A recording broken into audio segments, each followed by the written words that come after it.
Alors ici, déterminons la limite en plus l'infini de la fonction f définie sur grand R par f de x égale x au carré facteur de 2 moins sinus x. Donc déjà, on va encadrer sinus x. Alors, pour x réel, sinus x est toujours compris entre moins 1 et 1. D'ailleurs, si je multiplie les trois membres par moins 1, j'ai aussi moins sinus x, qui est évidemment compris entre moins 1 et 1. Ensuite, pour faire apparaître l'expression de f, donc je rajoute déjà 2 aux trois membres. Donc 2 moins 1, ça fait 1. Plus petit que 2 moins sinus x. Plus petit que 2 plus 1, ça fait 3. Ensuite, je multiplie les trois membres par x au carré. Alors attention, x au carré est positif, quelle que soit la valeur de x, donc ça ne change pas le sens des inégalités. J'obtiens x au carré.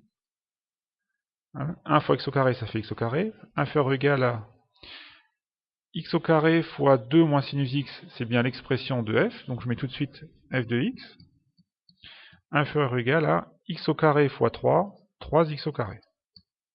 Ensuite, on va utiliser le théorème de comparaison, en cherchant la limite en plus infini. Donc quand x tend vers plus infini, le membre de gauche tend vers plus l'infini, et le membre de droite aussi, plus l'infini. Et on veut utiliser le théorème de comparaison, donc il faut trouver une fonction qui soit inférieure à f et qui tend vers plus l'infini. Donc on va utiliser le membre de gauche ici. Cette partie-là, la partie de droite est inutile. Donc on a une fonction qui tend vers plus l'infini et la fonction f est au-dessus de celle-ci. Donc forcément elle va aussi tendre vers plus l'infini par comparaison.